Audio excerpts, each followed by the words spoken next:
Now there are so many people on Twitter angry with me because of my latest story on Zohran Mamdani. For the past week, I have been speaking with billionaires for the Free Press about what they would do if Zohran Mamdani, a 33-year-old socialist, becomes the next mayor of New York City. And many of them told me that they would consider just leaving and maybe even closing down their businesses.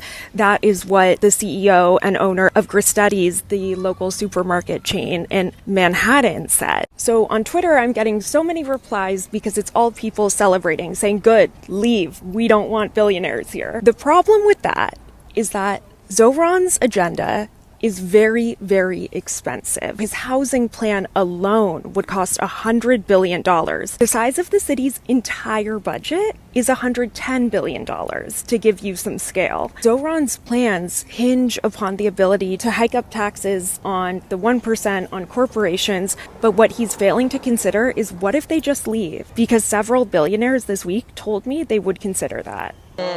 So the unthinkable just happened. Zohran Mamdani, who in the world would name their child that? The new face of the far left politics in New York City. But how much will it cost you? We have won because New Yorkers have stood up for a city they can afford. And it's where the mayor will use their power to reject Donald Trump's fascism, to stop mass ICE agents from deporting our neighbors, and to govern our city as a model for the Democratic Party.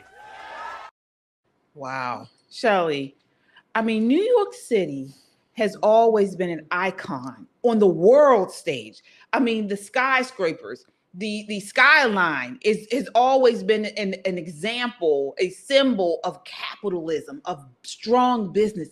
And now we have this.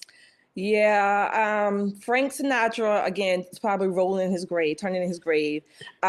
He probably never would have envisioned this for his beautiful, lovely city, New York. Again, I love New York. KJ, we talk about this all the time. What he's saying, I give him credit for saying the truth. He's saying what he's going to do.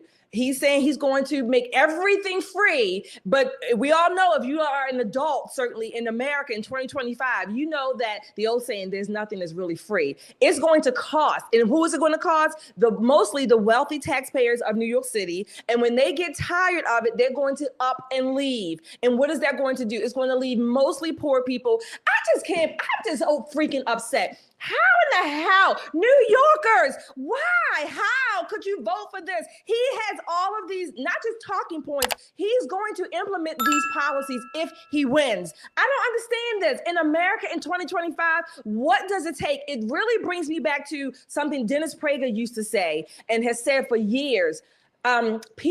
Most people or people in general, they don't want freedom. They want to be taken care of. Oh, yeah. That's really what we want. I mean, ultimately, to be free and to want to live freely, to live independently, that takes work, effort. It really goes against the grain, not just of the system, but it goes against the grain of you as a human being wanting to be taken care of and coddled and swaddled from birth to death.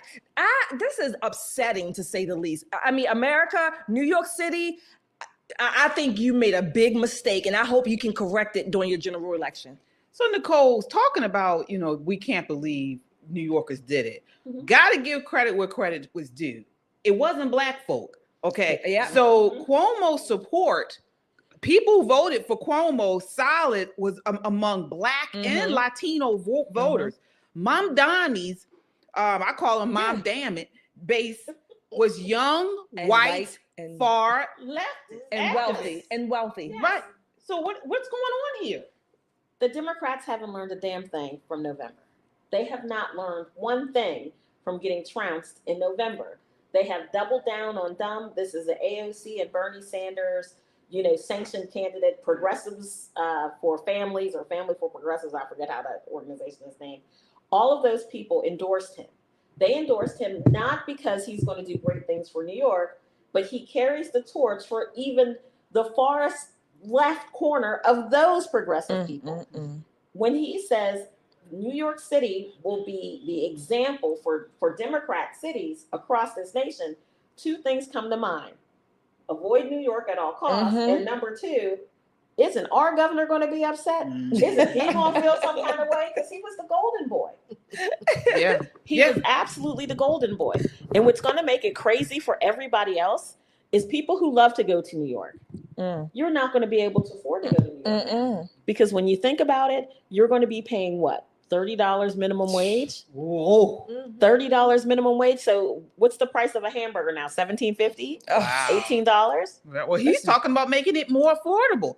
Yeah, how? For whom? When the money's leaving, how is he going to make it more affordable? He's making it more affordable for quote unquote the poor or the people who thinks who can't afford it. But at what cost? It's still a cost to do that. Listen, when all the money leaves, and we're experiencing that here in Maryland, when all the money leaves, who do you have left to tax? The middle class. When the middle class they leave, who do you have left to tax? It just keeps on moving. Shit rolls that downhill. way. Yeah. Right. That's the socialist playbook. I mean, that's what happens in Marxism and in communism, is that you have to take money from somebody and give it to someone else. And at first, it sounds like it's a great idea. It sounds to the lower classes, or also to those who have like some sort of guilt. So like you said, the people who voted for him. So what's interesting actually in the Soviet Union, with the people who ushered in Marxism into Russia were actually wealthy people, were actually the upper classes. And because they felt guilty. So these are the ones that now voting for this guy.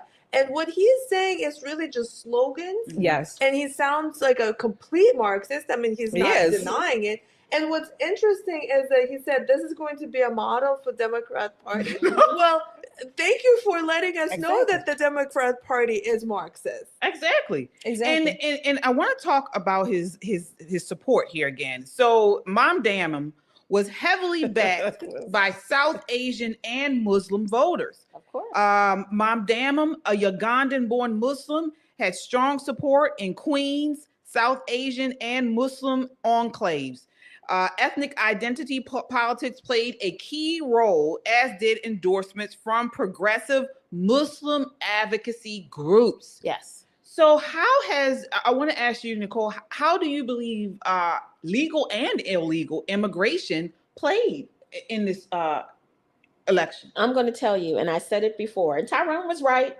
You hear me, Tyrone? You were right. I'm giving you credit where credit is due. I said New Yorkers were tough and smart. He said, I don't know about smart. He was right.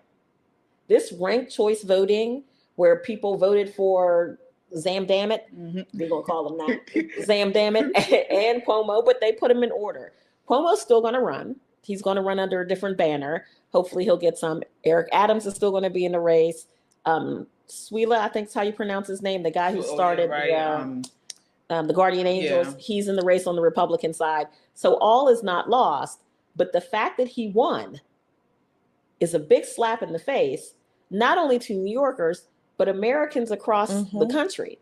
Because the last thing we want is our cities, especially our major cities, run by people who answer to Muslims. And I don't mean that in a bad way. Let me say Islamists, right?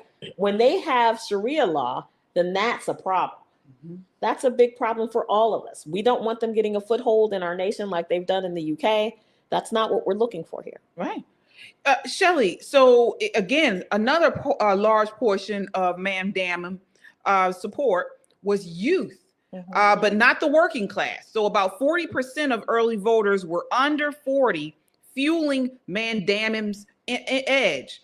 But turnout lagged amongst older working class voters. What do you think that says? Yeah, there are some polls. There have been some polls recently about the youth or the younger people voting and their thoughts on having or making the American dream, being able to accomplish that. And there's some polls to suggest that most younger people, 40 and older, or 40 and younger, I should say, are not really optimistic, right, about making it in America. However, they do have some of them, or at least some of the polls suggest, they have this idea that, again, they may not want to work as long as their parents or grandparents did. They want, I'm going to say fast money, if that's the case. I'm not saying illegal, but they want quick, a microwave society. They're lazy. A microwave society, right? Yeah, they're lazy. So there's some data that may back that up. However, this particular guy, he is putting this ideology out here.